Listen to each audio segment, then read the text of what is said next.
You're watching the Luca Rosano Show. Here's your host, Luca Rosano. What is going on, everyone? Welcome back to the Luca Rosano Show. I'm your host, Luca Rosano, and with me, I got special guest, Cabbie. Cabbie, big fan of yours, man. Remember watching Cabbie on the street back in the day religiously? Then Cabbie presents, and now you're doing some really cool stuff with Bleacher Report. Thanks so much for being on, man. How you doing, brother? My pleasure. Thank you for the wonderful introduction. My spirits are generally high. I know that obviously we're in a pandemic time, and I'm living in America where there are some tragedies, like very public things are happening more often than not. But obviously I'm missing sports. But I suppose I'm an optimist, so I'm looking forward to returning to our previous normal. And all that entails with the creature comforts of a football Sunday or a college football Saturday. We're going to get hockey in August. We'll probably get basketball in July. So I'm just looking forward, man. And I'm trying to do my best to keep my spirits up.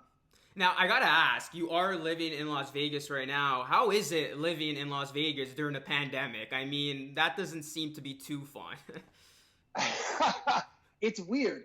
I'm in a little bubble because I don't know anybody here and nobody knows me here. So I get to move around anonymously. I wear my mask when I go run my errands. I go to Costco. I go to Target and Walmart, all those kind of things. The other day, I think 3 days ago, I went for a run on the Las Vegas Strip on Memorial Day. So it was weird. It was dead, like the Strip was empty, except for what I call American Power Hour. There were like 200 muscle cars just driving up and down Las Vegas Boulevard just to show American muscle. I don't know. Every third car had a flag, and it's just like some cars with exposed engines and like these muscle cars from the 60s and 70s. Some of them were beautiful. I just didn't really get it. But I guess, as you're in Toronto, whenever the Leafs win a playoff game, there's a parade of cars coming from the 905 just to drive up and down Yonge Street, just honking in celebration. So I guess it was a version of that, a Memorial Day parade, an informal parade, if you will. But before so Bleacher Report's Las Vegas office is inside the Caesars Palace Hotel. So just before they closed the hotel, this is a couple of days after the NBA suspended its season, and then there was a ricochet. College basketball was suspended. The NHL was suspended. MLB was postponed. I went to get my laptop in the production office, and it was quiet. The lights were off. Like as soon as you walk into a casino, you are just assaulted with sound and dings and lights. But it was quiet. It wasn't like library quiet because a couple of machines were still going on, but there was just nobody there. And you will never walk into a casino which doesn't have many thousands of people, regardless of the time of day. Yeah. So in that way, it was kind of eerie. But I mean, that's the world we live in, man.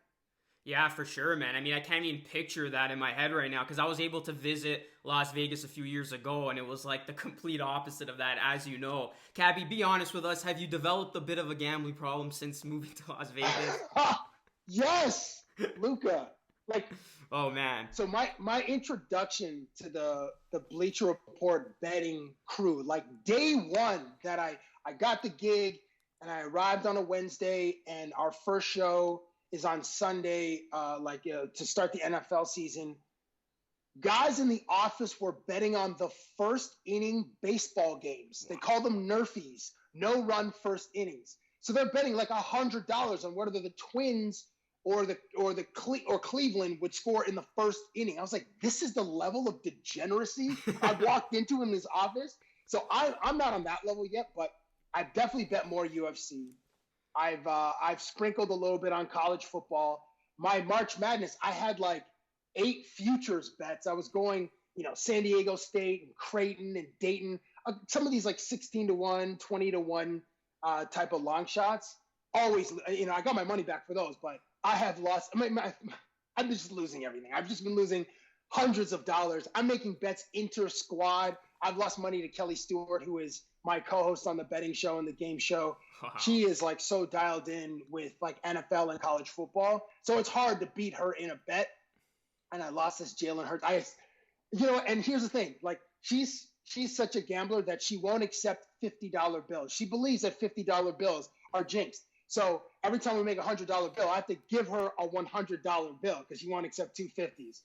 Anyway, it's I've lost a lot more money since living here. It's like a little bit, I made a bit more money coming to the United States, and I've just given that all back too. As long as you can somehow break even, then that's the goal, right? That's the goal. I'm definitely in the hole quite a bit right now, but I'll make it back. Aside from that, how has the transition been for you from the work that you used to do at TSN? Of course, that included doing a lot of stuff with players and athletes to now hosting Bleacher Report's Game Day game show and the betting show. Just from your perspective, what has been the biggest change and difference that you've had to kind of adjust to? I'm not interacting with athletes nearly as much. Primarily at TSN with Cabbie Presents, I only interviewed athletes. And I was very fortunate and grateful that I got to travel all around the country and all around the United States, popping up at training camps or in dressing rooms or locker rooms, bugging the elite athletes of the day, and sometimes musicians as well. Now at Bleacher Report, I recently interacted with some athletes. Actually, that's not true. So Chad Johnson appears on our betting show once every 3 weeks or once a month, and he's been amazing to work with. As famous as he is so low-key. That guy eats McDonald's every day. Like, how do you have an 8-pack and eat McDonald's every day? Yeah, I heard something like that. But he works out like a fiend at like 7 o'clock in the morning, and he's just so low maintenance. I've, one amazing like career moment for me is I got to host this NBA preview show on TNT with Shaquille O'Neal, Reggie Miller, and Chris Webber. At TSN, I probably wouldn't have had that opportunity if there were luminaries of a sport that big. Then it would have likely been James Duffy or maybe Matt Devlin or Kate Burness. Like I may have been discussed to do it, but not potentially had the opportunity. But I got the opportunity mostly because Ernie Johnson was calling playoff baseball games. So this happened in October, and Ernie Johnson does play-by-play for TBS. And then I think Matt Weiner had another gig, so it came to me. But it was a massive moment for me because I grew up watching and idolizing these guys. And then I got to spend an hour on the stage, hosting this preview show, season preview show. So that's the biggest difference is like TSN only got to interact with athletes. I try to get like athletes on my little podcast, and that was amazing. And I really cherished that time because I don't have that anymore. But here I've really just looking forward to, building myself as a host and just understanding how Bleacher Report really connects and builds its community of its fans and its audience. And like, Luca, sports fans are so popular. Like any top 5 list is going to get 1,000 comments because 1,000 different people have 1,000 different opinions. And sometimes I get caught up in the comment section every once in a while when I, chime in, and then people just, they're just waiting with like their bow and arrows to just come get you. But Bleacher really embraces all that conversation. On the betting side, we love putting memes out there to represent the types of bets and the different results and how much we freaking lose money. And every once in a while, there's a W. So those are two of the big differences. And also living in the United States for the first time in my life, way different. Like here, it's NFL, college football, NBA, college basketball, and then everything else. And at home or in Toronto, it's hockey for 10 or 11 items. And then it's like, depending on the time of year, it's either Raptors or Jays. And then it's, CFL and what am I missing? I guess I know NFL's still big at home too, but hockey is the NFL of Canada. Exactly. I'm sure a lot of people are curious to know, especially myself, what was the biggest reason behind you, leaving what you had been doing to now take on this new project, a new challenge of now living in, a different country, doing something that you, is very new to you, but you seem like you're still thoroughly enjoying it. It was the opportunity to work with Bleacher Report, to be honest. And actually, I hate that expression, to be honest, because I always try to be honest. But from a distance, DK and I would be professionally envious of how quick Bleacher could come up with a meme or a Photoshop or have a highlight just ready on its Instagram account or in its app, and just being a part of the conversation so quickly, whatever the moment is. LeBron drops 50, or Odell Beckham Jr. It's his catch, but then they're photoshopping like a Spider-Man web, on it. I'm like, how do you do that so fast? So sorry about that. We just respected how engaged that brand was with whatever was happening in sports and how quick it was to be a part of the conversation. And we just always pictured like they probably have a room of 200 graphics ninjas just constantly working and pumping out this content. So I was just a fan. And then when the opportunity came up, like, hey, do you want to come try this? I was like, yeah. I loved my time at TSN, but I always want to have new experiences, and this was a complete new one for me. Moving to a different country in Las Vegas, I never thought I would live here, and then just working with a great brand like Bleacher Report was very exciting for me. No, that's awesome, man. As somebody who's been following you from the very beginning, like I said, going back to the score days, Cabbie on the street, to now seeing where you are now, I'm like, you're my inspiration. You're kind of like the guy who I'm looking to, like, okay, like this is what he did. I got to try to like emulate this and do this. So it's really good to see that somebody as hardworking as you has been presented with all the opportunities that you have been. So just want to make that clear. Cabbie, let's talk sports. I appreciate it though. Let's talk sports now. Of course, I got one of the biggest sports personalities in the world on this show. Let's talk about the potential of this summer of sports actually coming back with the NHL, the NBA. What's your reaction to all that, and how pumped would you be about the proposed 2014 playoff in the NHL, and then what we've been seeing with the NBA possibly being a 1-16 seeding, or even yesterday or a couple days ago, we heard it could even be a World Cup group format. Like, what's your reaction to all that? I'm excited. I'm excited that all these conversations are happening. And I'm pleased with the leadership. Like Adam Silver, I think is the best commissioner in sports, and he's like a forward thinker. I mean, he was the guy, he was running NBA Entertainment in that '98 season where he commissioned a company called Cruise and Video to shoot the Bulls' final season. Like he was thinking, hey, I don't know where this thing's going to be, but we should be documenting this historic time. And it was a historic time. And then we got to watch a 10-part series called The Last Dance. But both on Bettman's end and Silver's end, like I love that they're taking ideas and they're floating them out there to see how sports fans react, because that's what you have to do. You have to get sort of the reaction from the public. But I just love that, obviously it's going to be in some hub cities. There's new formats, which are exciting, whether it's World Cup, whether it's 1-16, whether it's the 24-team format. And I think some fans or some, diehards or traditionalists may reject it at first. But, man, culture evolves. Games evolve. Hockey, in Wayne Gretzky's era, the goalies were standing up. You know what I mean? But, like, in Sid and Ovechkin's era, the goalies are often the best athletes on the ice, and it's just harder to score.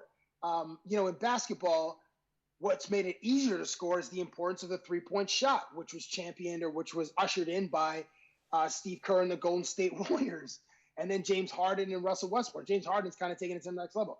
Anyway, I'm excited. But here's the thing, Luca. There's a lot of money at stake that these organizations would be leaving on the table if they canceled their seasons. That's not going to happen. I heard it's $1.2 billion in hockey, and they'll recoup about half of that if they play their playoffs. And in the NBA, I don't know the dollar figure, but it's probably something similar. And those leagues and those players, they're not leaving those checks, at the window at the bank. No, they need to deposit those checks. So I know that sports will resume this summer, likely without fans. Baseball, that's another situation. That one is like, that's a public relations nightmare, and the owners and the players, their relationship is even more contentious.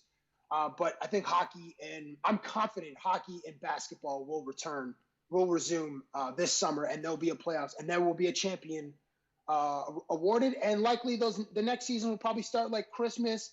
Actually, Gary Bettman said the other day, maybe it's the Winter Classic is the start of the NHL season for 2021, which will be really exciting. Yeah. I mean, right at that point, it'd be like bowl season in college football, and then boom, like the start of hockey. That would be, and it's a condensed season, but it would be cool.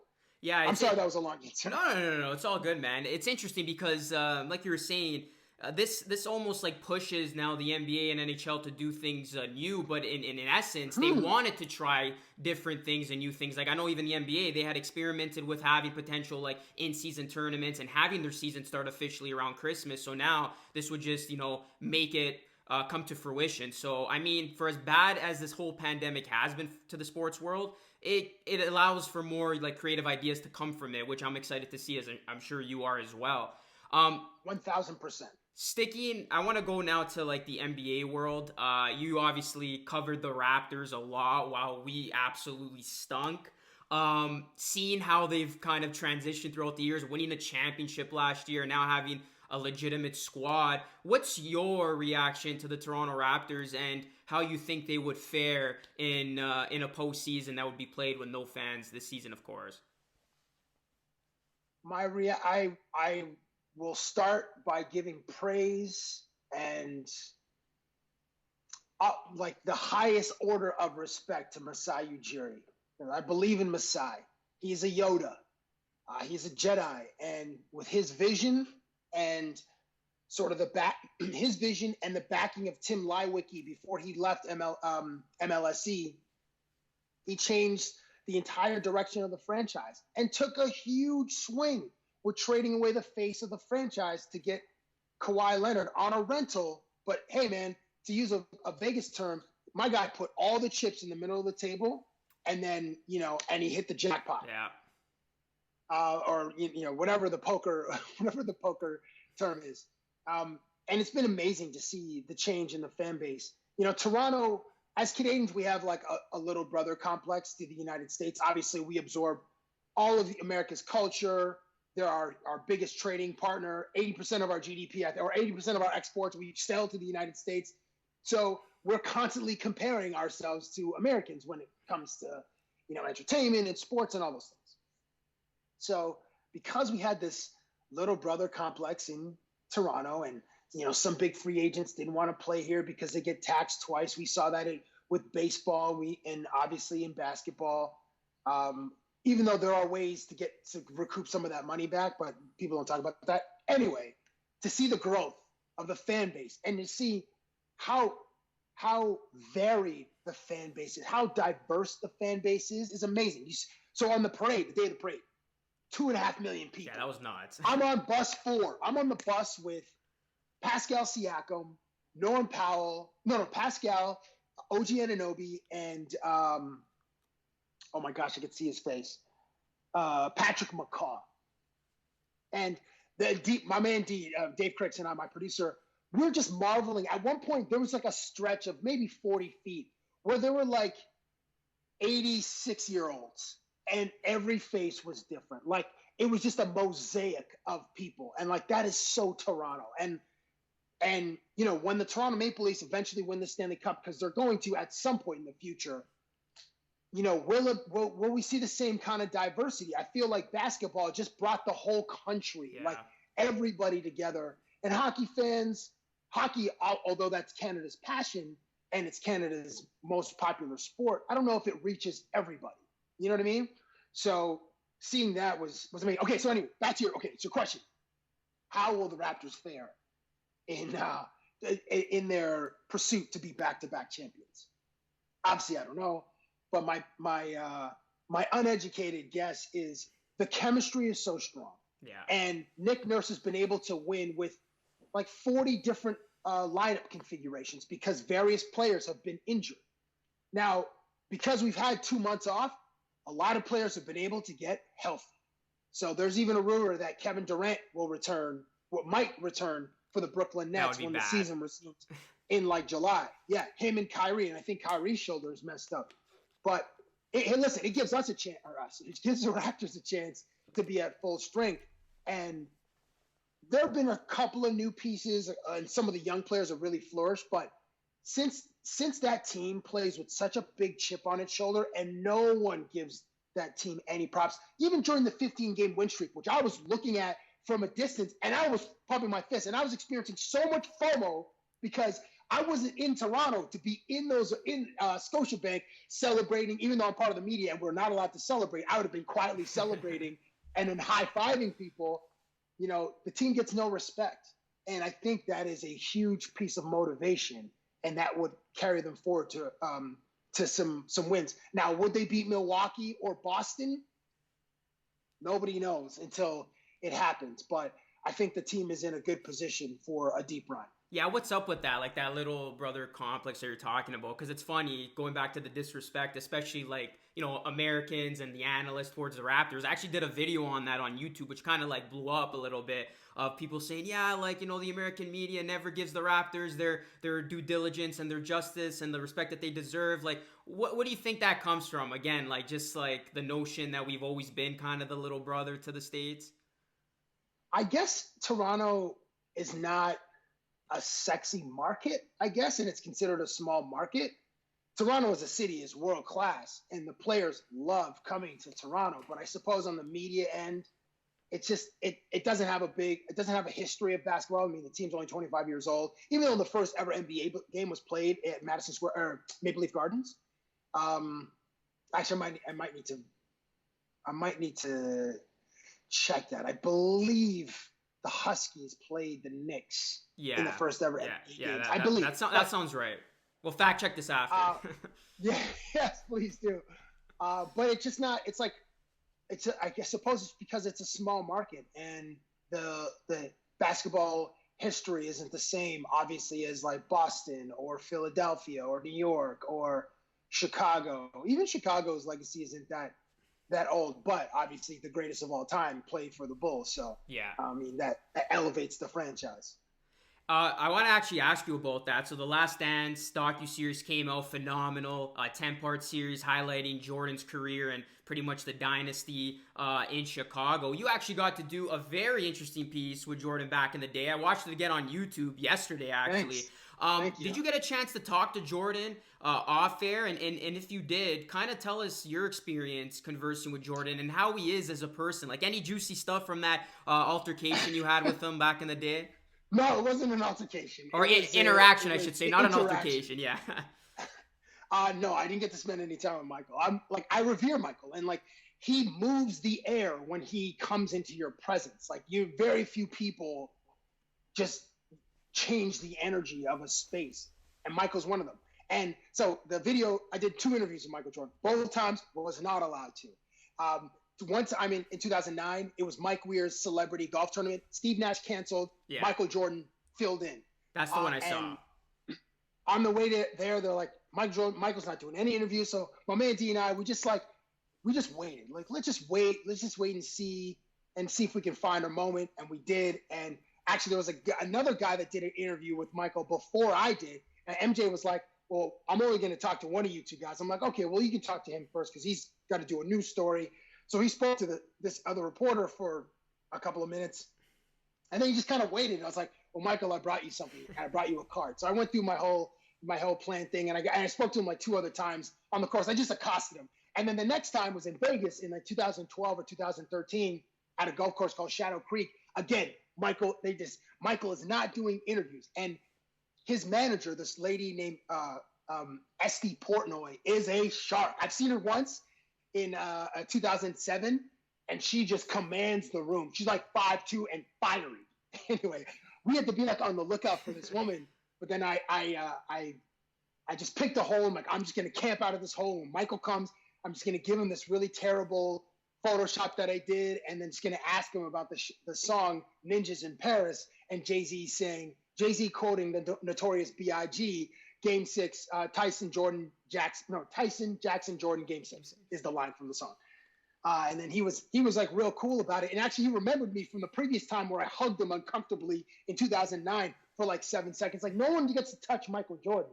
But because I'm such an idiot, and I was like, I got to shoot my shot, I hugged the man for like 7 seconds. And it was uncomfortable, but I enjoyed it. He did not. And I actually hugged him a couple of times, and he like tried to like elbow me off of his body, which he should, because I have a high body temperature. I'm like a bear. Like who wants a bear like on their person? So unfortunately I didn't get to spend any time with Michael because he's Michael. He's like one of the kings of Earth. But at some point in the future I would love to, and I would just try to talk to him like a regular person. Like we've been in quarantine for 2 months. Like Luca, I'm sure you've developed a new go-to meal that you didn't really eat before. You're like, I can make this particular salad, or I can make this salmon. I can grill it a certain way, or whatever new. Or maybe you're into baking, like so many people are into, or sourdough bread. I would ask Michael, like, yo, Michael, what is the thing for me? Grilled cheese. Yeah. I ate 2 grilled cheese sandwiches last night at like 2:00 in the morning. My belly is fatter as a result, but it was delicious. So I would just start like, yo, what did you make during the quarantine? What was your go-to thing? Because it would be interesting for Michael to be like, you know what? I make a pretty good spaghetti bolognese, or I make a pretty good, blackened chicken with brown rice or whatever. So that. All I gotta say is because I was watching the golf course thing that you did with him, and like the fact that you were like hugging on him, and I mean he didn't take a swing at you, like you did something right, and you had everybody. In attendance, they were applauding. Like that was a masterpiece on your end, man. Like you said, you shot your shot, you went for it, and it made a very memorable segment that now we can look back and marvel at what you did as a news personality at that time. So I mean, that was epic. That was epic. Appreciate that, man. Thank you very much. Lastly here, Cabbie, I do want to talk to you about the relationship you had with Kobe Bryant. Of course, the basketball world losing Kobe Bryant tragically to the helicopter accident at the beginning of the year. You were able to do a bunch of cool stuff with him, riding a limo with him. He actually brought you in his helicopter for a segment. Can you share with us very quickly here 1 or 2 of your favorite personal Kobe Bryant stories? Great question. I miss Bean. I was just thinking about him yesterday. Let's see. Well, okay, 2. The first time I had dinner with him, I pitched him the idea to do a segment in a helicopter, and I was talking to Dave on the phone. I was hosting this video game challenge, not a challenge, but this video game event. It was him versus Carmelo. They're playing like NBA 2K9 or NBA Live 2009. This is a long time ago. And I pitched him the idea to go do an interview in a helicopter. I didn't know he had his own helicopter. I was just like, we're gonna use like the CEO of the school. We're gonna use his credit card to rent a helicopter, blow the entire year's budget on this one segment. But he had his own helicopter. So when he agreed to it, I was like, what? And I was like making sure that other people in the room had heard it. He said, he agreed. He agreed. And then every time I see him, I would always pitch him 2 new ideas for the next time I'd interview him. So this one time I pitched him, one of the segment ideas was me going to his house, pretending I was a potential real estate buyer, and I would go in, suit, attaché case, get a tour. It was like a way to get a tour of his home without him being home. And at the end, he shows up with one of his dogs, and he just cuts to him like pissed off, me surprised, him more pissed off, me worried, and then cuts to him letting go of the leash of the dogs, and then charging after me. So he's like, man, I need you to write some Dave Chappelle show shit. Write me some Dave Chappelle show shit. I'm like, what? Like, Dave Chappelle is he's on the Mount Rushmore for comedic geniuses. Like, I'm a fat reporter from Toronto. What do you mean, write some Dave Chappelle show shit? But that was him trying to inspire me and motivate me to write something better, like dig deep. So then I did eventually write. And I don't think I've told anybody these particular ideas. So one was a 20-year reunion of that Slam magazine cover of the 1996 NBA, like the first round of the NBA draft class. So like Ray Allen was on the cover, Steve Nash, Kobe, Iverson, and to do that reunion in Toronto during the NBA All-Star weekend. And he's like, I don't want to do that yet. Another one was I would be running like an AA meeting for superheroes, like retired superheroes, and he would be there as the Black Mamba. Oh, that's great. And he's like, oh, this one's okay. And then the one that he liked, and I got to shout out my friend Nigel Downer, who gifted me this idea one day. We were playing squash, is what if the premise of the idea is what if Kobe Bryant never went to the NBA out of high school? What if Kobe Bryant went to college for a year? And at the time, he said he wanted to go to Duke. So in the sketch, Kobe and I would be roommates at Duke University. Wow. And Kobe's like, this is funny. This is funny. And he goes, I beat your mom. Hopefully you can bleep that. It's all good. But he goes, I beat your mother every day if we were roommates. So I wrote like 5 or 6 revisions, sent them in, got notes back. You got to change the ending. You can't have anything with girls in the sketch. So I'm like, if we're 18-year-olds and he's a star at Duke, there are going to be some girls around. There are going to be some bugs. Anyway, but we never got to film it, and that's one of my big regrets. But that's the one that he agreed to do, and Kobe never did sketches. He would do commercials for Nike and whatever that, like, remember there's like the Kobe system was one, and or was it the Mamba system? No, I think it was the Kobe system, yeah. With like Kanye and Richard Branson. That was a great like series. Through his it was great, and he was like doing a TED Talk or something like that, or like actually I think even what's the most famous motivational Anthony Robbins or Tony Robbins. I think he was also in the commercial. Yeah, he was in the commercial as well. So that's where Kobe would flex a little bit of his acting side, but this would have been a full like, all right, these are the 5 pages, this is the dialogue. We take a day to shoot it, but unfortunately never got to make it. Yeah, that's some great stuff. And even in those segments that you did do with Kobe, I could always tell, like, you know, it seemed like you guys had such a good, genuine relationship off camera. And, like, that speaks, again, to, you know, your ability to connect with him. And I'm sure Kobe's ability to, you know, look at you and try to push you to do more, like you were saying, and to get more out of yourself. So that must have been great, man, for your career. And, yeah, that's awesome that you got to work with Kobe in some capacity. Thank you, man. The last thing because I spoke, but one of the more memorable things that he said to me, this was at the All-Star game in Toronto in 2016. He said, "You're just at the beginning of what you're going to be." And no one's ever said anything like that to me before. So I really took that to heart, and it meant a lot. And it's certainly coming from him, who's an icon and, you know, one of the most tenacious competitors in history, and one of the greatest champions in his sport. It meant a lot. So I will always cherish my time with Kobe, and I'm so grateful that he gave me his time, and then he let his guard down so I could have a few playful moments with him when he wasn't really that playful with the media. So I always love and admire Kobe for that.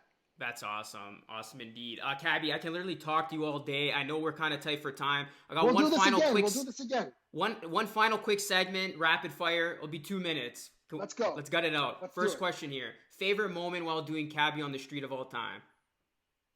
Cabbie on the street was probably flying in Kobe's limo flying in Kobe's helicopter is probably my favorite. And then number 2 is drinking out of the Stanley Cup. Yeah, that was great. Most memorable interview you've ever done? Was it Kobe or somebody else? Kobe, yeah. You know what? I did get to eat Captain Crunch out of the Stanley Cup. That was when I was at TSN. And that is beyond my wildest. Actually, no, that is one of my wildest dreams, like eating something out of the Stanley Cup. And I ate my favorite cereal out of the Stanley Cup. So that's the most memorable. Favorite Raptor you've ever interviewed? And shout out to Mike Richards, by the way, of the LA Kings, who gave me that privilege to eat out of the Stanley Cup. And then we ate Lucky Charms a couple years later at his house out of the cup. Favorite Raptor was probably Morris Peterson. I was the most inappropriate with Mo Pete. And I, by that, I mean, I'd always ask him about his sister, like where his sister is. And nobody wants to be asked about their sister. And certainly not with the implications you were that of me guy. Like leering and like, yeah, absolutely. And with that kind of intonation and innuendo about his sister. So yeah, Morris Peterson, one of my favorite. This is a fun one here. If you had to draft one OG from the Score to be the lead broadcaster of your own TV network, who would it be? Oh, I mean, I always start with Tim McAuliffe. Tim he's funny and he's smart. I mean, it's just a great combo. I mean, Sid is funnier with like the one-liners, but Tim is so smart. So I would start with Tim. Yeah. That's a good answer. Your favorite series on Netflix right now? Ooh. Favorite? Favorite. Okay, so in 2020, Narcos Mexico came out and Ozark season 3. So they're like 1 and 1A as far as favorite series. I'll stay right there. Yeah. We'll keep that. Last song you listened to. What was the last song you listened to before coming on this pod? I think it was Coda the Friend Summer House. I sent that to Connor McDavid. Whenever we talk, I just send him like music stuff. I'm like, yo, my G, add this to the smooth playlist and I actually I sent him that song and what else on Coda the Friend's album. It just came out like a week ago. I think it's called the Summer House in like Long Beach or some track 4. I was like, yo, add these songs to like you're coming home from the golf course or going to the golf course long drive playlist because they're very smooth. Just keeps you it's just a good bouncy vibe, both of them. So yeah, Coda the Friend is the last one. And last one here, one thing you miss most about Toronto. One thing I miss most about Toronto, besides the girls. Right? Oh my gosh. I probably A&W. that is such a weird response, but the onion rings, just the taste of the burgers. That's probably what I miss about Toronto the most is A&W. Like, take it from a fat guy to miss the food. So that's awesome. That's awesome. A&W sponsor the show now. Yes, as you should, as it should. Let's go A&W. Cabbie, that was a ton of fun. Thank you so much, man. I kept you overtime here. Don't worry, your check's in the mail. I really appreciate you taking the time out of your day to do this, man. Again, as somebody who watched you and your craft from the beginning to where you are today, you're an inspiration to myself and many. Thank you so much. Stay safe out there. Don't gamble too much. And we got to do this again soon, my man. Thank you, Luca. I appreciate it. This is a lot of fun for me. Thank you so much for watching, guys. This is Cabbie. This is Luca. And until next time, have yourselves a great day. Peace out.